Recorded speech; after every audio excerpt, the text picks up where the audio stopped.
জামায়াত ক্ষমতায় এলে সম্ভাব্য কল্যাণ ইসলামী দৃষ্টিকোণ থেকে বিশ্লেষণ। আসসালামু আলাইকুম ওয়ারাহমাতুল্লাহ।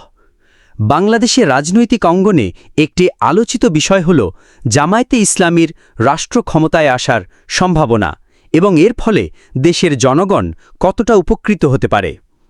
আজকের এই আলোচনায় আমরা জানব দলটির ঘোষিত লক্ষ্য এবং ইসলামী শাসন ব্যবস্থার আলোকে কি সম্ভাব্য কল্যাণ আশা করা যায়।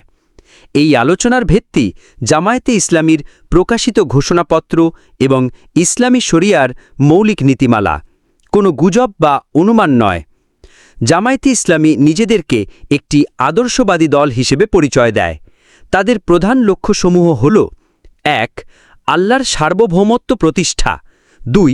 শান্তিপূর্ণভাবে ইসলামের দাওয়াত পৌঁছানো ও মানবতার কল্যাণ সাধন, ৩.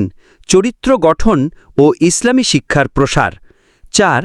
কোরআন ও সুন্নাহর আলোকে একটি ন্যায়ভিত্তিক রাষ্ট্র গঠন। যদি এই লক্ষ্যে তারা সত্যিকারভাবে কাজ করে তবে ইসলামী দৃষ্টিকোণ থেকে কিছু সম্ভাব্য উপকারিতা হতে পারে।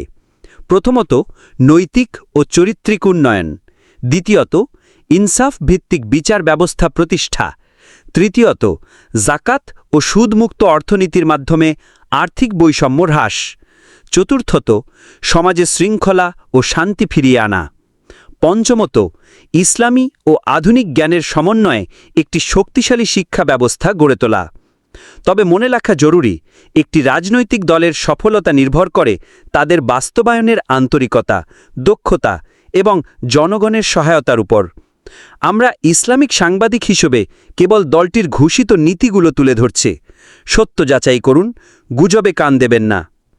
আল্লাহ আমাদের সকলকে সত্য বুঝে তা অনুসরণ করার তৌফিক দিন।